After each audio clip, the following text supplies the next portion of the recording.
Hello बच्चों, कैसे हो तुम सब। आज हम पढ़ने वाले हैं हिंदी लोकवाणी की पहली कविता सोंधी सुगंध। इस कविता के कवि है डॉक्टर कृपाशंकर शर्मा। उनका टोपन नाम है अचूक। तो प्रस्तुत गीत में कवि ने वर्षा ऋतु का वर्णन किया है। वर्षा ऋतु में प्रकृति के विविध रूपों, पेड़ पौधों, नदी तालाबों आदि में होने वाले परिवर्तनों का यहाँ सजीव एवं मनोहारी वर्णन किया गया है। वर्षा ऋतु में बादल बरसकर धरती की प्यास बुझाते और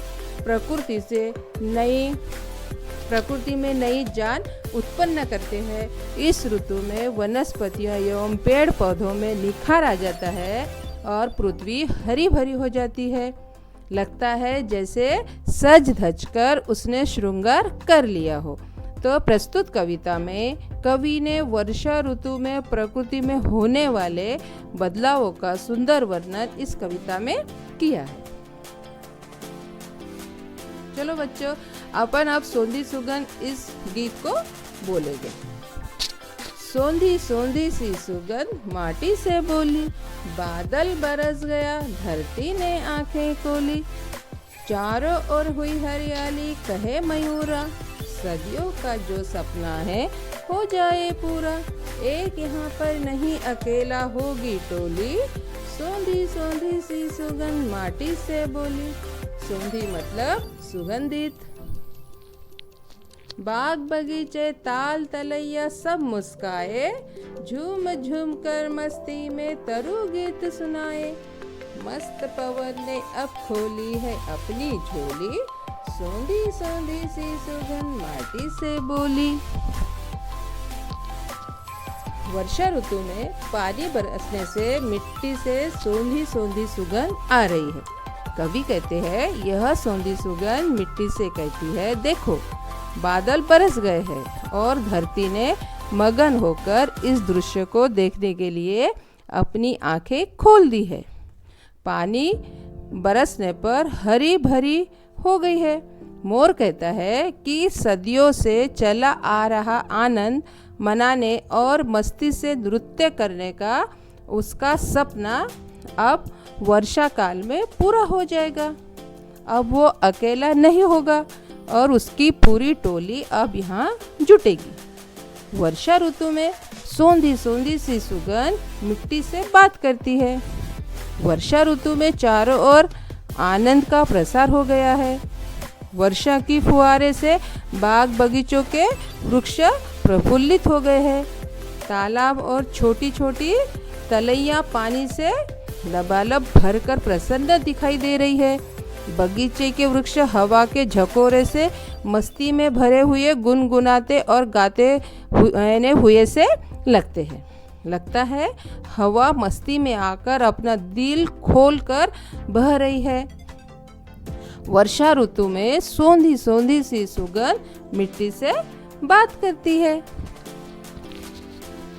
सागर का जो था मंसूबा सफल हो गया, खुशियों की दुनिया में आकर स्वयं खो गया। धरती ने श्रृंगार किया फिर माथे रोली, सोंधी सोंधी सी सुगंध माटी से बोली। मंसूबा मतलब विचार, इरादा। रोली मतलब हल्दी चूने का चूर्ण। पावस का मधुमास आस विश्वास बढ़ाता, नतमस्तक होकर अचूक पद पुष्प चढ़ाता। सदा सदा से चलती आई हंसी ठिठोली, सोंधी सोंधी सी सुगंध माटी से बोली। मधुमास मतलब वसंत ऋतु।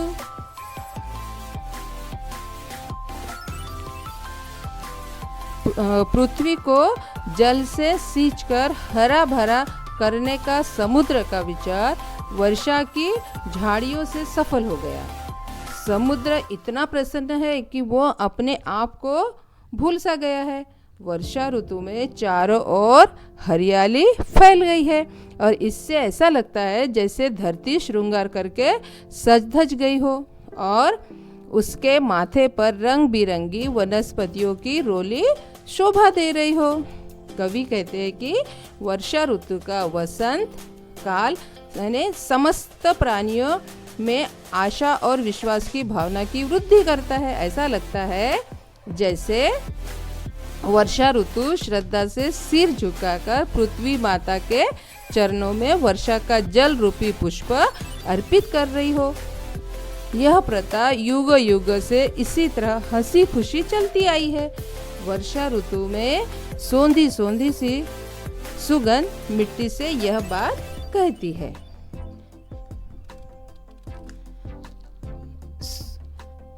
फिर से वही गीत को दोहराएंगे। सोंधी सोंधी सी सुगंध माटी से बोली, बादल बरस गया धरती ने आंखें खोली, चारों ओर हुई हरियाली कहे मयूरा, सदियों का जो सपना है हो जाए पूरा।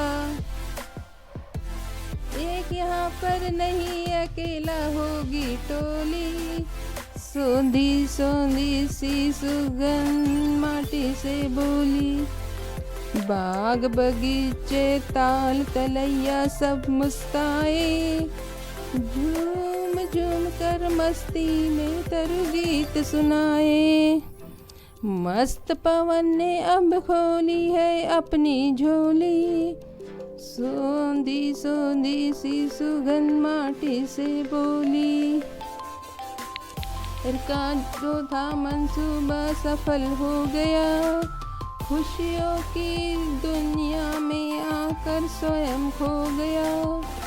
धरती ने श्रृंगार किया फिर माथे रोली, सोंधी सोंधी सी सुगंध माटी से बोली। पावस का मधुमास आस विश्वास बढ़ाता, नतमस्तक होकर अचूक पद पुष्प चढ़ाता, सदा सदा से चलती आई हंसी ठिठोली, सोंधी सोंधी सी सुगंध माटी से बोली।